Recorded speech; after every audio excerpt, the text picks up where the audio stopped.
Welcome back to the Money Focus Podcast. I'm your host, Moses the Mentor. And in this episode, I'm super excited because I get a chance to welcome Jacquette Timmons to the show. She's a financial behaviorist, and she combines her expertise with money management and a deep understanding of personal behavior. So she's also the author of Financial Intimacy and is absolutely passionate about the emotional aspects of financial planning. She's here to share her unique insights on the human side of money. So let's get started. Thank you so much for joining the Money Focus podcast. I really appreciate your time. And what I always like to do to start the show is to have my guests just kind of walk through their professional journey, their career journey, and ultimately how they started their business. So the floor is yours. Oh my goodness. Well, thank you for having me. I've been at this for a bit of time. I like to tease and say I look younger than I actually am. But I've been in, the financial services industry for just a tad bit more than 3 decades. And I've only worked in financial services, and I got my start at what was considered a traditional merchant bank, which is a bank that only deals with institutional clients or high net worth individuals.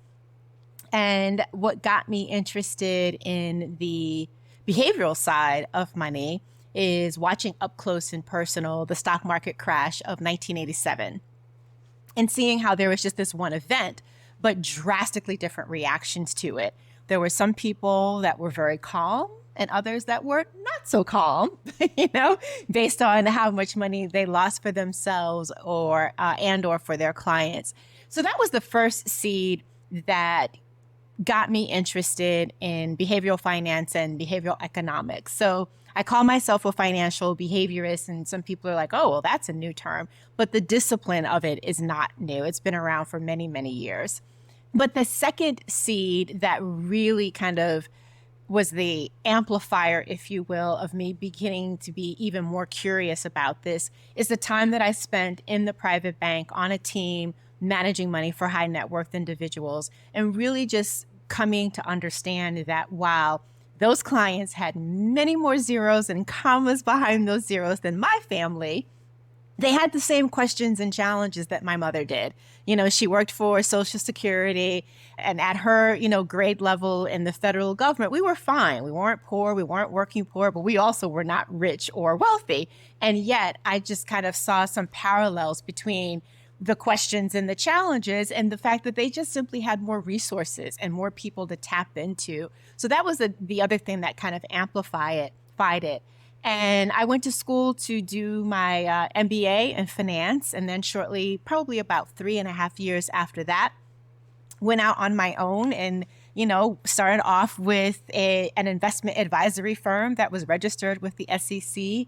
And even then realized that I wanted to spend more of my time talking to my clients about why their portfolio performed the way that it did, not just, oh, your portfolio performed in ABC way. And so at some point, my business expanded from just doing investment management to also coaching and then also speaking, or actually speaking came first. And then eventually I got out of the investment management business altogether. And today my business looks like there's a speaking arm where I'm a for-hire speaker, typically for AmLaw 200 companies or firms, financial services companies, and conferences. And then I also do one-on-one coaching, mostly with entrepreneurs and small business owners. And the 2 key messages that I'm looking to get across to people is 1, financial success doesn't start in your wallet. And 2, that I really want people to be and to feel successful, profitable, and not broke. Not broke financially, not broke creatively, and not broke energetically. Well, I appreciate that breakdown. It sounded like you were going into the direction of my next question as far as your focus on emotional and the human aspects of financial planning. Can you touch on that a little bit more? Sure. The traditional approach to money, especially in the personal finance space, is if you just follow the rules, you will be financially successful. Well, what about those people who do follow the rules and they don't experience the financial success? that they want? Or what about those people who don't follow the rules and they are financially successful?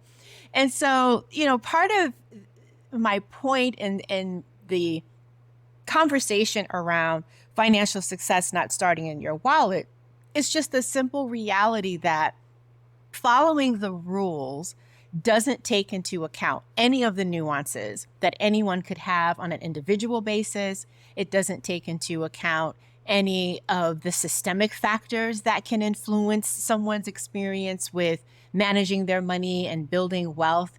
And so I don't know if that answers your question, but to me, it is really getting folks to understand that the numbers matter and we have to respect the numbers. Just don't lead first with the numbers. Lead first with understanding more about your relationship with money. And just like any relationship that you have, a lot of what drives that and the quality of that is the psychological and the emotional aspects that you are bringing to that relationship.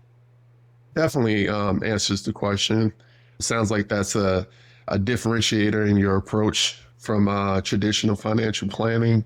Is there any other components to the way you actually coach that you can talk about? Yeah, and that is the biggest one, which is that I don't do financial planning. I mean, I could talk to someone about, their goals and how to approach their money in terms of being in service to those goals. I can help someone evaluate their portfolio, especially with their 401k. But I do make very clear that I'm not acting as a financial advisor, whether or not you have enough insurance coverage, Sure. whether or not, Gotcha. if you're in a couple, whether or not your portfolio structure in terms of your 401k complements the others. I can tell you if I think that looking at it, but I'm not there to put together that game plan and then also be responsible for its implementation. So that's the key thing. Like, I'm not acting in a role as someone's financial advisor or planner. Let me ask you this. What does success look like when you have a client of yours and, they come into you and maybe in distress, but what does success look like at the end of your experiences with them? Yeah, well, just like with money, there is no monolithic answer to that question, right? Everybody's number in terms of enough is different. But here's how I want to answer that. To me, when I mentioned earlier, successful, profitable, and not broke, to me, successful means that you are meeting your goals and you have what you want and you've been able to achieve that and go through the process of getting from point A to point B on your own terms. So if I'm able to help client A do it in the way that works for them, that's successful. And that very well may be different than client B. So that's the successful part. The profitable part is helping people to define what their enough is. What is enough money? What is enough time? What is enough space? So again, if I'm able to help them create a business, or if they work in-house somewhere to create a lifestyle that allows them to experience that, I would count that as successful. And then similarly, when it comes to the not broke part, again, I said not broke financially, creatively, and energetically. In this industry, there tends to be a message that if you are not successful, that you are broken. And what I'm trying to get people to understand is that there's a difference between being broke and being broken. Even if your circumstances are not like, the way you want them to be, or maybe even the way they simply need to be, that doesn't mean that you are broken. So it's first, let's dispel this myth around your brokenness, if you will. But if you are, in a position where you feel full financially, creatively, and energetically, then you're able to do the things that you want to do. And, for my clients that own a business, I say to them, that puts you in a situation where you can be magnetic in terms of getting your mission and your message out. If you work in-house somewhere, it can be in terms of attracting opportunities. Resiliency is a part of that, I think, because money and life, none of that is a straight line that goes to the right. It's up and down. So how do you have the ability to navigate the flows and the challenges that you are inevitably going to encounter? And then I think it also speaks to the boldness that you need, to go after and do the things that you need to do and to take the risks that you need to take, albeit hopefully calculated, but still you got to take some risk. And I also think it's important to not think of risks simply through the lens of what you can lose, but to also consider risk through the lens of the opportunity cost of what you may lose out on if you don't do something.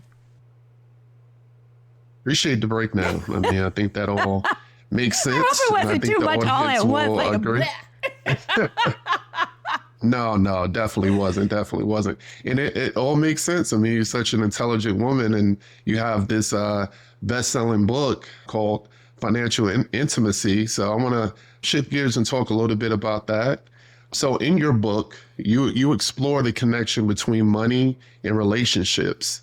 So what are some of the key takeaways that couples can have based off of that? Well, let me first start with what inspired the book. And it was the recognition that people who share some of the most intimate aspects of their lives together are kind of blind when it comes to the financial aspects of their partner's lives. And so, the first thing that happened was a really, really dear friend of mine who was like the brother I did not have. He passed away. And suddenly, and he was married to my college roommate, and up and up brother, so nothing on the bad side, but there was a lot that she didn't know about his finances because they didn't commingle things. And I saw how that can have an impact on just moving forward. That was one thing. The second was another friend whose father passed away. And that was when her mother discovered that they were $500,000 in debt, and that was not their mortgage. And then I was working one-on-one with a client who on paper, the epitome of financial success, Wharton MBA, working on Wall Street, high six-figure salary, living with her boyfriend, and they were fighting all the time about money. They're married now, they're doing well, they worked it out, and I am grateful for the fact that I played a role in that. But in each of those cases, here we had really smart, highly educated women rocking it out in their careers. And yet there were definitely things that were not talked about during pillow talk time, where they did not have insight about what was going on with money in their partners' lives, or they didn't realize the ways in which they might be projecting their own stuff onto their relationship. So in that last example, one of the reasons why they were fighting so much is because she didn't want to end up like her parents and how she saw her mother and her father interact with money. And she didn't realize that she was picking those fights because of what she wanted to avoid. And so once we identified that, we were able to work that out. Skipping forward to something that happened post the book was another client where when they lived together, they split everything 50-50 and there were no issues around money, if you will. But once they got married, the expectation changed and she thought that they would then do it proportionately, not 50-50. And he was like, well, why would we change anything? This worked fine all the years that we've lived together. Just because we got married, this would change. So I think there is an embedded assumption around, I know what I want money to do for me and do for us, and I'm going to assume that you want that too, but there's no conversation around that. And there's no acknowledgement of having perhaps different values, different behaviors, different expectations of what money, of what you want money to do for you, and just simply having a conversation around that. It could be a lot of unspoken expectations. A lot of unspoken expectation. Yes. Yes, indeed. And I like that you gave real examples that, these are people that are super, successful from career aspect. These are not people that, are working minimum wage or anything like that. And they're still having those money challenges because, oftentimes it's like blanketed that, if you make a lot of money, those challenges don't come with it. But that clearly is not the case in your experience. It isn't. So, and I think, that is one of the things that I have always wanted to get across as well is, chipping away at some of the promotion, if you will, around financial literacy, which, as you probably know from our earlier conversation, I really dislike that term. No, I was going to ask you um, about that, but and since you rolled into it, we can talk about it now. And I really Yeah. dislike that term because, for those that don't know the history, it comes out of the Community Reinvestment Act, to enunciate well. And that was the requirement where banks that went into certain neighborhoods, in order to get your branch, to get the approval for your branch to be there, you had to do something that was supportive of the neighborhood that you were opening this branch. So they were like, oh, we'll do financial literacy. We'll help people open checking accounts and savings accounts, and we'll teach them how to manage their money. And my whole thing is they probably know how to manage their money better than a lot of folks, because if they miscalculate and they are off $5, $10, that can have a huge impact on them versus somebody else for whom $5, $10, or $500, $10,000, it's a blip. It's like no big deal. So part of my issue with financial literacy is it has this notion that only a certain block of people need help with improving their financial knowledge, improving their financial self-awareness, and improving their financial habits. And that's just not true. Everybody along the spectrum of income and wealth, there is something that you can do and that probably is needed for you to improve upon. So soapbox over. I get it. Yeah, I get it. And I appreciate you breaking that down. I mean, it's definitely sounds like it's rooted in a very discriminatory way. Me personally, just, full transparency, I have been using financial literacy a lot because I'm an advocate for just people learning financial concepts to help them, better their financial life. But some of the education that you provided to me, the last conversation, yeah, I can see why, you can have that stance. So what alternatives do you suggest that people say? The hard thing is that I don't have any, I don't think, good alternatives. Financial knowledge, financial education doesn't sound all that sexy, but that's what you're doing. And so, if you think about what you have behind, financial literacy, all of that is necessary. But I think the label is the thing that doesn't allow for some people to raise their hand and say, yes, I want that, or yes, I need that. I mean, because think about it. If you want to go and learn another language, whether it's Spanish, French, Japanese, German, whatever the language is, you don't go and say, I want to learn French literacy. You say, I want to learn how to speak French, or whatever the other language is. And so why don't we have that same approach to money? And I think it is to create this divide that says only this block of people need financial literacy and these other folks are okay. And so the folks that are over here that actually could benefit from the knowledge that you are sharing and the concepts that you are sharing don't raise their hand to say, hey, can I get some of that too? But you do agree, correct me if I'm wrong, that there's a need for people to get more exposure to financial information, whatever way you want to label it. I believe that there is a need for people to have more exposure to financial information, but I think even more than that is financial insight. You can Google a question about money and you will get a ton of answers. Information is not what people are lacking. What people are lacking is the ability to look at that information and have the insight to figure out, how does this apply in my particular situation? How do I have the discernment to know if the information that I got on page 1 is better for me than the information that's on page 5 when I get all of the results from Google? So information is important, yes. Knowing the techniques, yes. Knowing if you want to say the mechanics of it, yes. But as important, or I would say even more important, is the ability to change that into insight that gives you that financial self-awareness, so that no matter how the information may or may not change, you can still benefit from it. Appreciate you breaking that down. Yeah, that was going to be a topic of discussion, and hopefully people can engage with that. I know a lot of people throw that around, so I was looking forward to hear your take. So appreciate that. But let's go back to the prior question because, again, you have a book on it.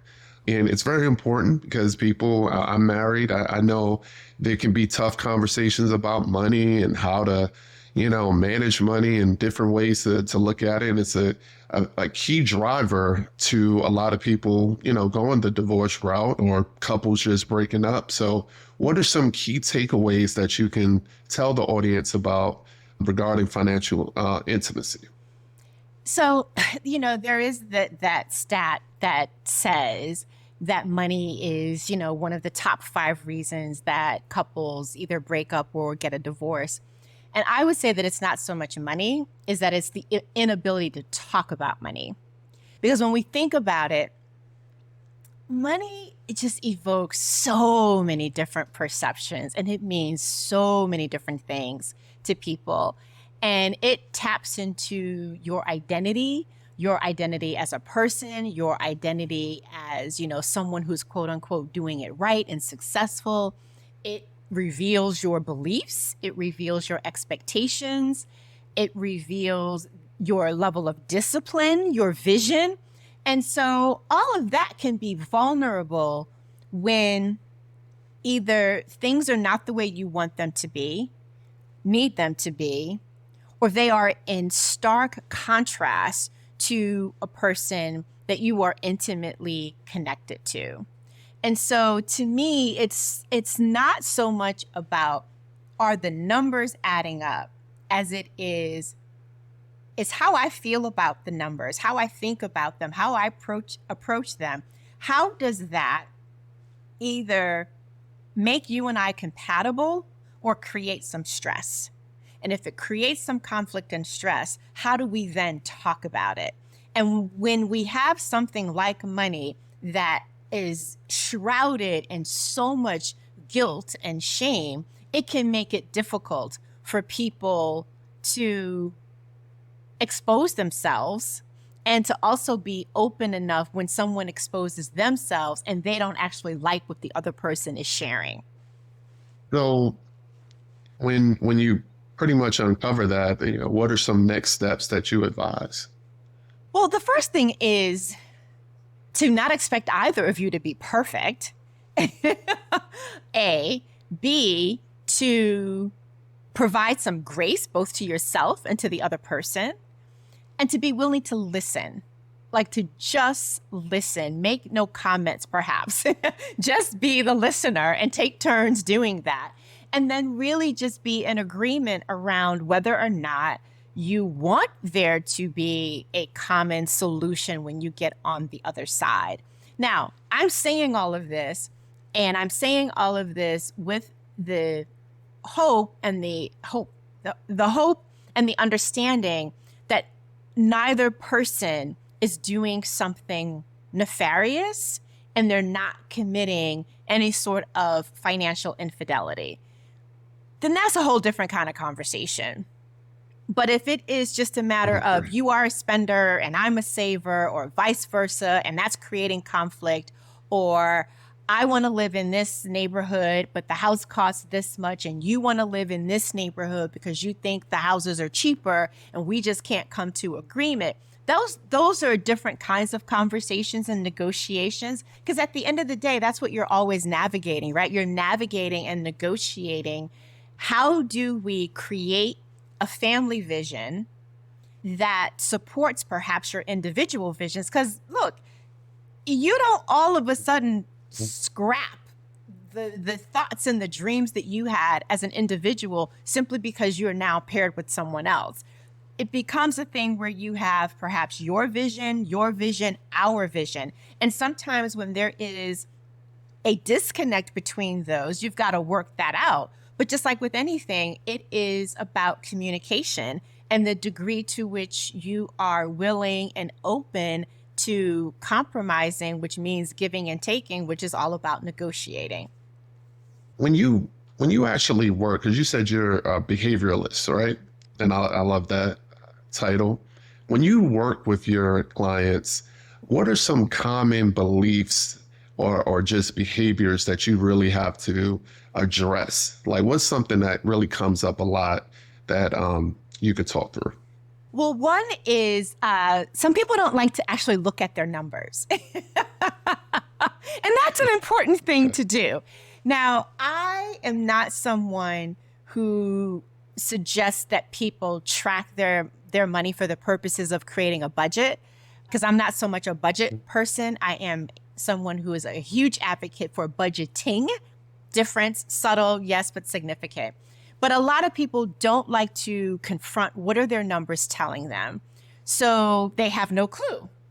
So one of the things is people don't track, so therefore they don't have any data that will allow them to see their patterns of behavior when it comes to money. And the thing that I always say to people is the purpose of tracking is so that you can collect the data, and then you've got something to look at so that you can see patterns, because you cannot interrupt a pattern that you don't notice. So it's not about, making yourself feel bad about what information you are gleaning from what you've gathered, but to really have as much of an objective view as possible so that you can say, well, what is this telling me? And how does what this is telling me differ from what I was expecting or what I thought? So that would be the first thing, is that people don't track. Connected to that is people don't pay attention. And here's what I mean by that. This is going back a little ways, but I think it's a great example. For those that are not familiar with this story, just Google Target, father, teenage daughter. This is going probably back 15 years ago or so. The short of it is, Target is how a father learned that his teenage daughter was pregnant. How? Because she was using a card that was tied to their address, buying prenatal stuff, and, the algorithms and the data scientists at, Target were like, oh, somebody's expecting a baby. Let's send them flyers with all the baby stuff. And he went to their local Target and was like, will you stop sending us this? Nobody in my household is expecting a baby. Well, then 3 months later, he goes back to the Target and he's like, well, turns out my teenage daughter is pregnant. But then the question became, how did you know? And that is where data scientists and the algorithms that they come up with or use comes into play. And you may not be a data scientist and you may not know the algorithms and all that stuff that they're using. But what that proves is that the big box stores, the financial institutions with which we do business, heck, the financial institutions with which we do not do business, tend to know more about us and what we are doing or are not doing with our money than we do. And they use that information to project, what's going on in this person's life? What might their goals be? And we should be able to look at our statements and not just say, here's the bottom line number. Oh yeah, that transaction is mine. There's no fraud. But we should be able to look at that as well and ask ourselves, if I was looking at this statement and I didn't have my name and address on that, what assumptions would I make about what's going on in that person's life right now and what might be going on in the future? So that's connected, but they're also two very different things. And I think those are really two key things that people miss: not tracking and not paying attention. Yeah, if you look at your bank statement, you probably would just like put your hands, your face deep in your hands and just shake your head, because you'll see all the things and crap that you buy, all the fast food, all the unnecessary clothes, just a whole lot of things. So when you put eyes on it and let the data actually speak to you, and like you said, don't let your own data be a tool for another company or a business so they can get more money out of you, but let your data actually help you create better habits and better connectedness with your finances and your household. Yeah. By just simply knowing what you're spending your money on. Totally. Just makes a whole lot more sense. And do it, again, I'm going to use this word once more, do it with some grace, because it's not about judging yourself. It's not about shaming yourself, but it is about, oh, this is what I'm doing. This is what I'm spending my money on. And I also, I just need to say this. I am not the person that's going to tell you to don't enjoy that $7 latte. I'm not that person. I'm going to actually tell you to enjoy that $7 latte. But if that $7 latte is preventing you from reaching a goal, like perhaps getting out of debt, then maybe the question needs to be, where else? And especially if that latte is that small thing that brings you a great deal of joy, then the question to me becomes, where else can perhaps you cut back? Or where might you also need to bring some money in? Because I find that so often the conversation when it comes to people getting out of debt is cut, cut, cut, cut, cut. Well, at some point, there's only but so much you can cut. And also, at the end of the day, that $7 latte is not going to make that big of a dent, especially if you're not also considering what can you do to bring more money in. I talk about that a lot. I mean, because people love saying, hey, you got all these streaming services. Yeah, they can add up. Don't get me wrong. Every dollar can count. But really, when you're looking at making a real big impact to your finances, it's not going to be on coffee and Disney Plus. It's really going to be on some the bigger ticket items like housing, your car, entertainment, things like that, where you can have some really direct conversations with yourself, or if you're married, you can talk with each other and just figure out, what can we do to get in front of that? I think most ratios people will say, or companies will say 30% of your gross income can be your housing costs. And I personally think that's a disaster, because why are we measuring it based on my gross? Right, it should be your net. It should be your net. So, I mean, 30% of your gross might be 45% of your net, and that's tied up to your housing. Yeah. And, I just think those are the type of things that we have to get in front of and make those short-term sacrifices for long-term gain. And again, that's going to help you a whole lot more than, a $7 coffee. Yeah. And I think what you are tapping into is that's a harder choice, and that's a harder conversation. Yes. Cutting the $7 latte or the streaming service, that's a simple choice, and that doesn't require a conversation. It doesn't require conversation, but more important is that it doesn't require introspection. It doesn't require you confronting how much do you want something else, like that vision that you really want to have come to fruition. How much do you want that? And are you willing to do this now in order to have that? And that this now requires you to make a choice that is a lot bigger in terms of impact than that smaller thing like the coffee or the streaming service. How can people cultivate a healthier relationship with money?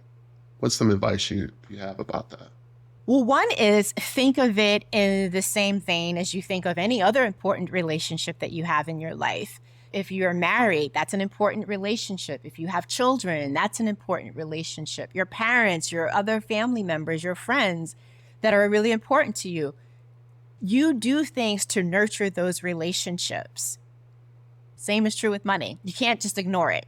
You can't ignore it. You can't only think about it when there's a big transaction or a decision to be made. You can't only utilize it as a utility tool, even though that's what it is. You have to respect it. And so one of the things is to really reframe. If you don't think of yourself as having a relationship with money, reframe it to understanding that, yes, you do. And if you do embrace that you have a relationship with money, then ask yourself, are you treating it with the same respect that you would any other important relationship that you have in your life? So that would be the first thing. I think the second thing would be to, and I guess maybe this is an extension of it, to give it your attention. Right. Then that means like setting aside time, whether that's weekly or monthly, to check in with yourself. And, I think of it as money is always giving you feedback. It is always telling you whether or not the choices you are making are aligning with what you need in the moment and with what you need in the future. And so are you spending enough time with it to hear that feedback and then adjust your actions and your game plan accordingly? Appreciate that.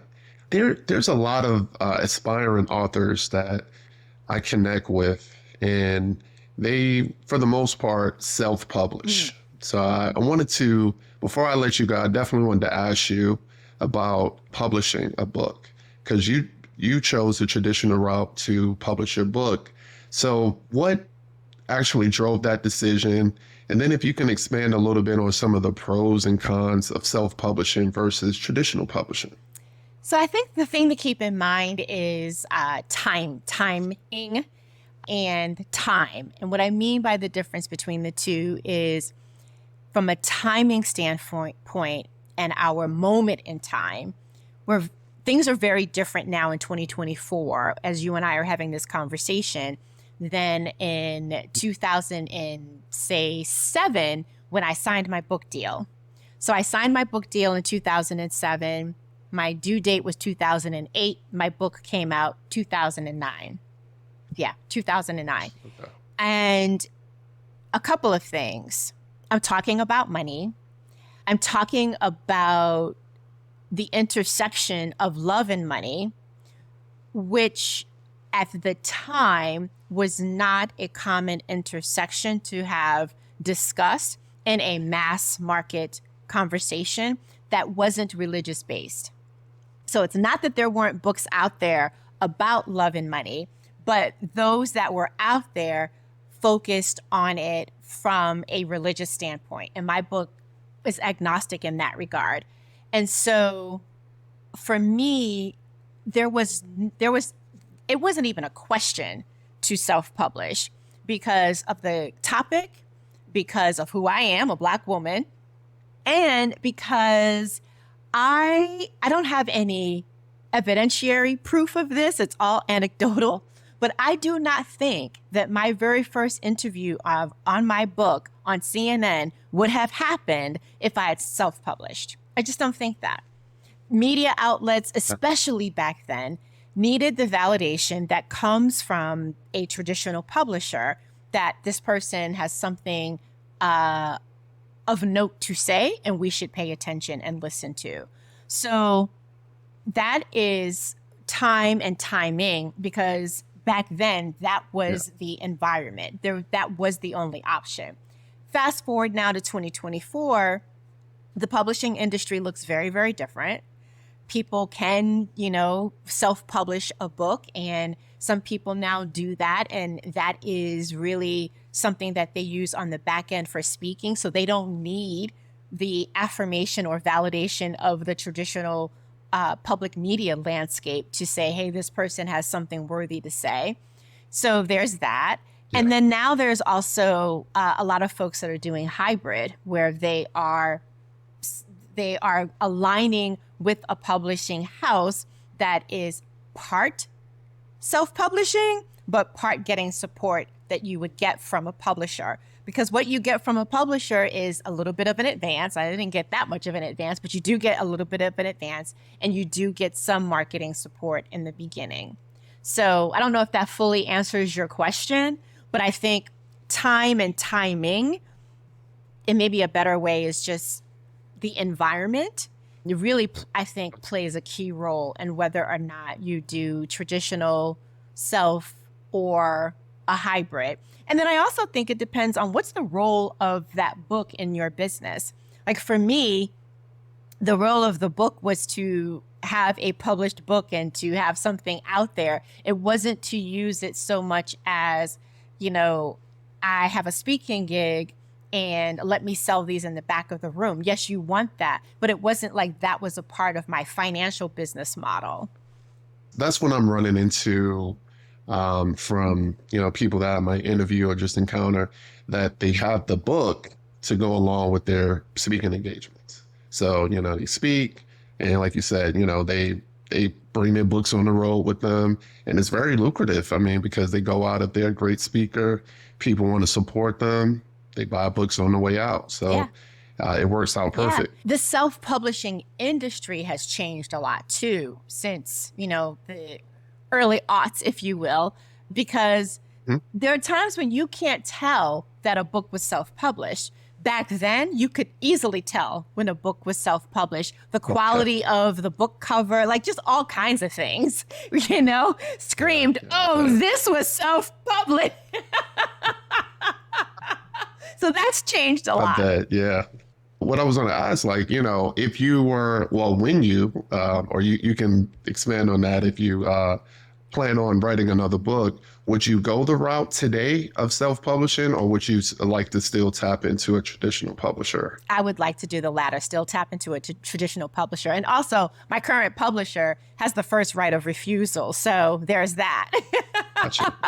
Okay. um, Okay. but yeah, I would, So, for all of its flaws, I do think that there is some merit to going the traditional route, especially given what my content will always be about, which will always be an intersection of something and money. So I just think it works well for me to go that route.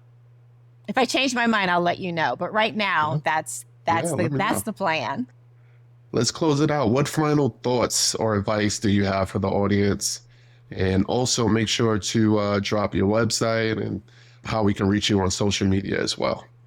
The thought that I always want to leave people with is the reminder again that financial success doesn't start in your wallet, because there are a whole bunch of choices that you have to make before the money either literally is in your wallet or figuratively is because of, the credit that you have available to you on your credit cards or the balances that you see on your investment statements. So that would be I think a key message. And alongside that is what I mentioned earlier in terms of me wanting people to be and to feel successful, profitable, and not broke. And I think the thing that I would add is that you can have all of that and you don't have to sell your soul to make it happen. Like you don't have to dismiss your soul to make that happen. So those would be the two parting messages, if you will. And in terms of how people can connect with me, my website is jacquettetimmons.com. I'm really active on Instagram, so come and find me over there. And, if you want to have a better understanding of the current relationship that you have with money and get some ideas on how you can close the gap between it and where you want it to be, you can download the Financial Wheel framework, and that'll help. Perfect. And I'll make sure to include all of your contact information in the show notes. So I just want to thank you so much for joining the show. And we're gonna close Well, out. thank you so much for Thank you. having me. I really appreciate it. Thank you again for coming on the show and sharing your profound insights on money and behavior. Your expertise is truly invaluable to our listeners, and I just really want to say thank you and wish you the best in everything that you do. To my listeners, before you go, please take a moment and visit mosesthementor.com for more empowering financial content. And at the same time, head over to YouTube and subscribe to Moses the Mentor. So again, appreciate you listening in and stay grinding. Peace.